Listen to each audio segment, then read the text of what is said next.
Hello everyone and welcome to a very important review. We're reviewing a very big figure, being the one, the only, Starscream.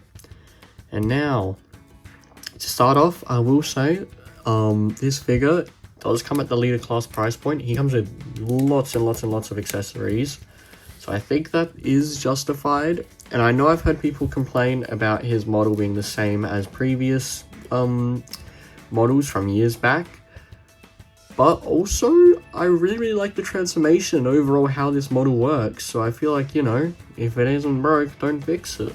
But overall, here we have Starscream, from the 86 movie, and with his 86 accessories. So we'll jump straight into it with his articulation. So I mean, look, as you can see the figure, just from eyeballing it, this is Starscream. Like, you can't get much more Starscream than this. And I will say I love how glossy all of his paint is on him. Just the shine from pretty much any direction. But anyways, just getting into rotation now. We have the head, can fully rotate all the way around. Can look up, can look down. So that's good. Can do a full, well actually on here, yeah, if you fold up the wings, you have to angle the arm out a little bit still, even if the wings are folded, but you can pretty much do a full 360 spin at the arm. Then on the elbow, due to transformation, you can bend, oh, not due to transformation here, but you can bend it quite far.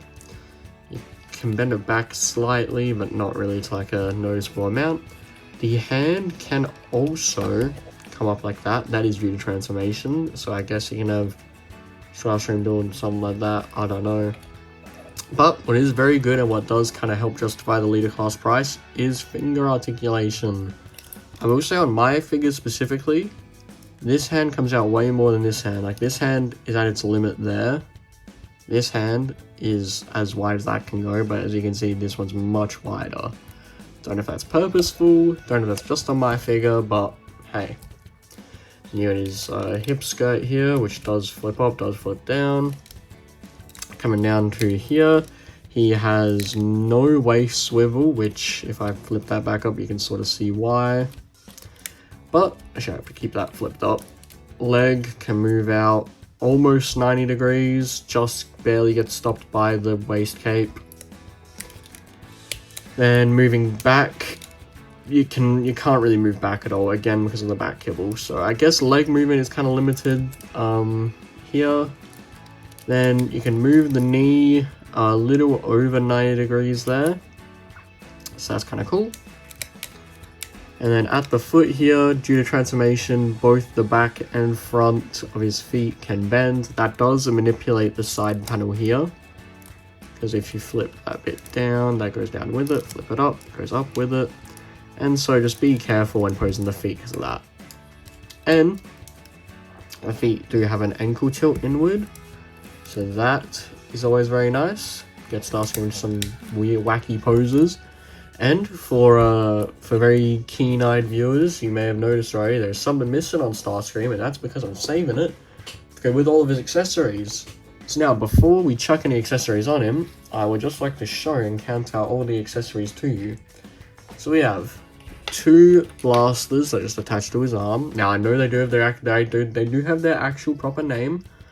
I just can't remember it right now, so sorry about that one.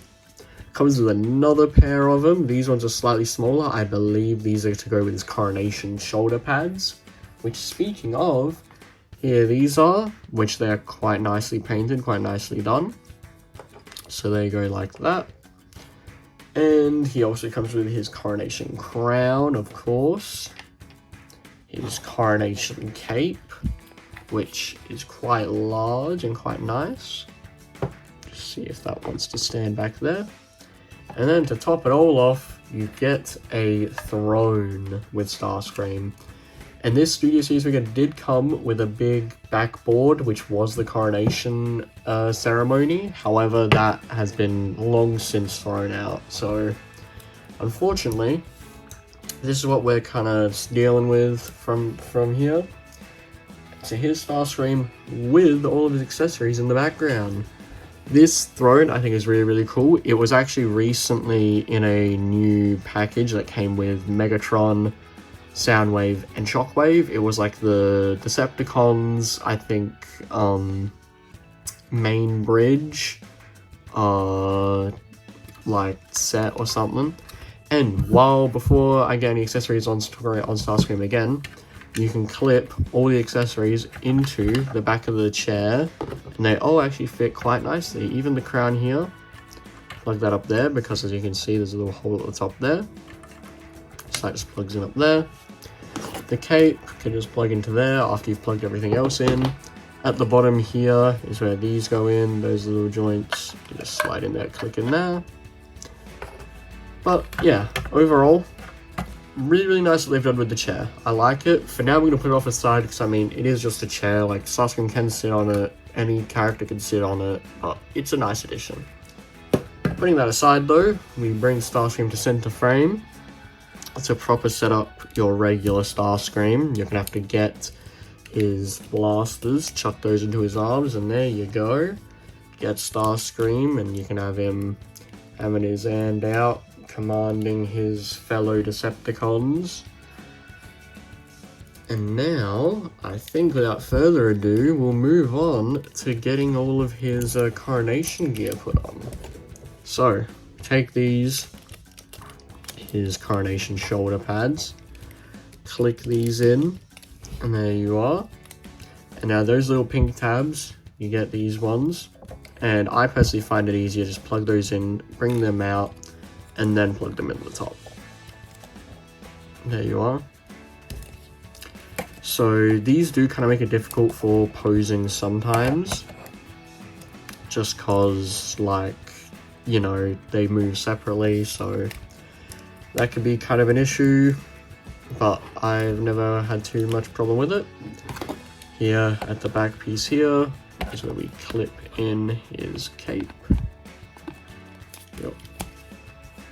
Flick that nose cone back down. Put his crown on, which his crown does kind of, you kind of just gotta shove it on there. So there you go, and you can have Starscream up high. And these do actually fold in quite nicely, which is good. You can have him commanding his fellow Decepticons while he was the new leader for about a minute before he was turned into bad comedy, as we all know. So that is Starscream with all of his coronation gear. Let me know what you guys think of it. I very rarely dress him up with all of his coronation gear. I think it's cool, but also it's a lot. Like, it takes a lot from the eyes. It's like, if I were to get a second Starscream figure, then maybe I'd have like one set up in coronation gear, one set up just as regular Starscream. But as it is right now, I like just posing regular Starscream as is. So, from here, I'm going to get this guy into jet mode, and I'll see you all in the transformation. And here we are with Starscream in his F-15 jet mode. And I gotta say, I love it. I think Starscream is probably my most transformed figure out of the new collection, just because of how simple his transformation is, how satisfying it is, and how the outcome is. Like, under kibble is actually pretty good. Like, look at that. That is what I at least expect the jet to look like.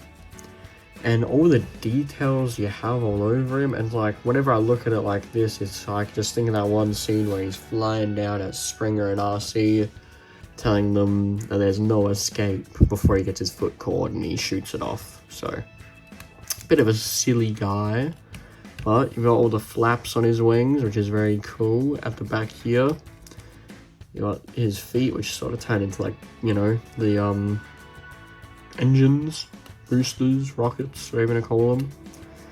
Up here, you got like some intakes, all that. And this hole here, if your finger's small enough, you know, if you're a kid or whatever, shove your finger in there, you can sort of have him fly around like that. Again, it's kind of difficult, and if you know, if you're an adult, bigger hands, bigger fingers might not work as well, but that's a little thing you can do. And now for accessories, you get his blasters, which go into his regular mode, so not his coronation gear. His coronation gear doesn't really suit him here. But chuck these blasters into these holes on his wings with just these little bits. And there you go. You've got yourself Starscream, which I don't know if I've shown already. I don't believe I have, but the Starscream's blasters are... Oh, hold on. They are blast effect compatible. So there you go. And I gotta say, I love how the 86 Starscream movie accurate figure looks. And even if you look in the cockpit here, you can see it's a very nicely detailed cockpit. You can see all in there. It's all very nicely done. I really like it. I think that this figure does an amazing job. As you can see, unfortunately on mine, there is a little bit of red paint scratch, but that's just because I've owned this guy for a while now. But besides that, the rest of the figure is amazing. Like, look at him there. He's looking good. Really like this figure. I don't really have too much to comment about it. Like, the paint is good. He looks like he does from the show. Can't really ask for much more. So I think with that said, we'll move to my final thoughts, and I'll let you know my final thoughts on this figure. Now, my final thoughts on this figure. Obviously, if you don't know this guy, he is a bit of an older figure, so he is out of stores, but I'd say if you can find a Coronation Gear Starscream, there is a 3-pack with Astro Train, Blitzwing, and Starscream coming soon. And I think that pack does come with the Coronation Gear, so if you want all 3 of those figures, I'd say that might be worth the pickup. Especially because if you don't own a Starscream already, this mold, this paint, the gear, the accessories, everything is brilliant with this figure. I mean, look at it. I just can't get over like the glossy sort of look of the full figure. And just all the details that go into him. So it feels like I'm in that one scene where you know, from far away looks, you know, all low detail, then you zoom in, it's like that Unicron scene where it shows all of his detail up close. But yeah, overall, really do love this Starscream figure. He was probably one of the first figures I believe I added to this collection. Mainly because I was out the shops, had a bit of money on me, saw Coronation Starscream, and I was like, you know what? I like Starscream from the original film, I like his Coronation gear, let's pick him up. Little did I know this would start my full collecting journey, where this guy's been a staple in the collection since day one, pretty much. And so, my love for this figure is immeasurable. And I gotta say, if any of you can get your hands on one, I highly recommend it. The figure overall is just a great figure. And very few flaws. Like, okay, the back is a bit under-detailed, and like, you know, the nose here is kind of annoying. But if you can get good at transforming this guy, you can transform pretty much any Jet Seeker, which is really nice. But final thoughts, I'd say if you can find this figure, definitely worth the pickup. But if you can't find it, I wouldn't pay ridiculous amounts on a secondary market. Just wait for a re-release, because there are plenty re-releases of this figure, so I'd say you're pretty sorted there. So definitely worth the pickup though. So next time one of these figures is out, definitely look at grabbing it. And to also add, just, you know, to further detail, there's a little bit of paint scratch on my one's head there, but I have used this one for many years, so it, you know, was inevitable. And if that's one of the main scratches, it's not that big a deal. So wrapping up this video, I hope you guys enjoyed. I've been your host Slide, and this has been 86 Starscream. And if you enjoyed, please do consider liking and subscribing. Again, completely up to you. I've been really enjoying the support and appreciating your support recently. And I gotta say, I hope to see you all in the next one. Until then, I'll catch you around.